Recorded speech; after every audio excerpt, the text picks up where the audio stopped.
Assalamualaikum warahmatullahi wabarakatuh. Perkenalkan, nama saya Anita Sofiana Putri. Di sini saya akan menjelaskan sedikit tentang materi reseptor growth factor dan reseptor sitokin. Yang pertama yaitu reseptor growth factor. Growth factor merupakan protein yang memiliki aktivitas hormon. Growth factor penting dalam pertumbuhan, di mana berfungsi merangsang proliferasi dan diferensiasi sel-sel tertentu secara khusus. Terdapat overekspresi reseptor growth factor pada sel-sel kanker. Contohnya, reseptor epithelial growth factor terekspresi 100 kali pada kanker epithelial, di mana aktivasi reseptor EGF terhambat, kemudian dapat menekan pertumbuhan kanker. Sebaliknya, pada penyakit gangguan pertumbuhan mungkin terjadi defisiensi growth factor atau gangguan aktivasi reseptor growth factor. Nah, ini adalah contoh obat yang beraksi pada reseptor growth factor. Yang pertama ada epithelial growth factor atau EGF, obatnya erlotinib, gefitinib, lapatinib. Sifatnya antagonis, efeknya menghambat pertumbuhan sel epithelial atau anti kanker. Yang kedua ada vascular endothelial growth factor atau VEGF.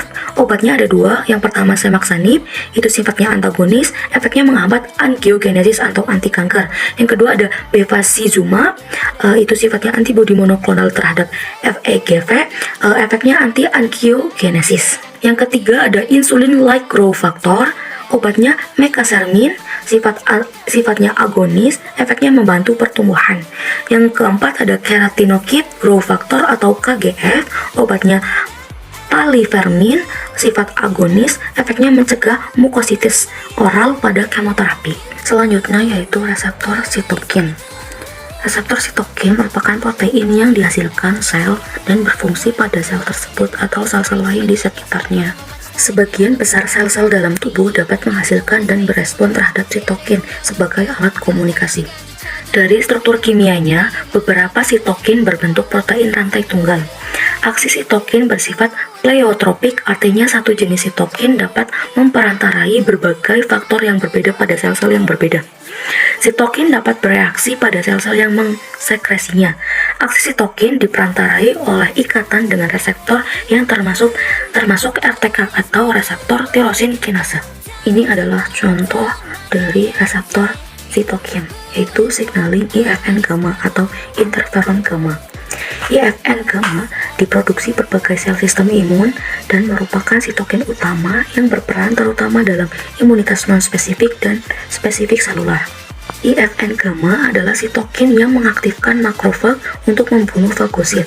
Reseptor sitokin terlibat dalam proses atau penyakit inflamasi atau sistem imunitas seperti asma, rematik, psoriasis, dan lain-lain. Contohnya, IL-4 memicu produksi IgE dari B sel. IL-5 merupakan kemoatraktan bagi eosinofil. TNF alfa dan IL-1 terlibat dalam artritis rheumatoid. IL-10 merupakan sitokin utama pada psoriasis. Nah, ini adalah gambar penyakit psoriasis. Jadi, psoriasis adalah kondisi ketika sel-sel kulit menumpuk dan menghasilkan bercak bersisik yang gatal dan kering. Rheumatoid arthritis adalah peradangan kronis pada sendi yang menyebabkan rasa sakit, bengkak, dan kaku pada persendian. Penyakit ini biasanya muncul perlahan, bahkan awalnya nyeri di sendi dirasakan tidak terlalu mengganggu. Jadi akhirnya dibiarkan gitu sampai parah. Nah, ini adalah perbandingan sendi yang normal atau sehat, sendi yang terkena osteoartritis, dan sendi yang terkena rheumatoid arthritis. Untuk sendi yang normal itu sendinya sehat, tidak mengeluhkan sakit.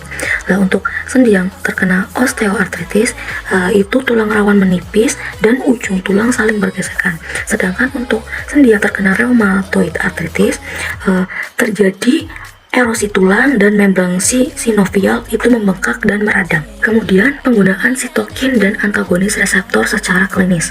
Yang pertama ada anti-IL-4, obatnya omalizumab, itu memblok produksi IgE dan mencegah reaksi alergi. Yang kedua ada anti-IL-5, obatnya mepolizumab, itu mencegah migrain eosinofil dan mencegah inflamasi alergi pada penyakit asma. Yang ketiga ada IFN alpha atau interferon alpha, itu digunakan untuk pengobatan hepatitis C virus dan infeksi virus lain. Yang keempat ada IL-2 atau interleukin 2, itu adjuvan pada terapi bladder cancer. Yang kelima anti TNF, obatnya itu infliximab, etanercept, adalimumab, itu untuk rheumatoid arthritis.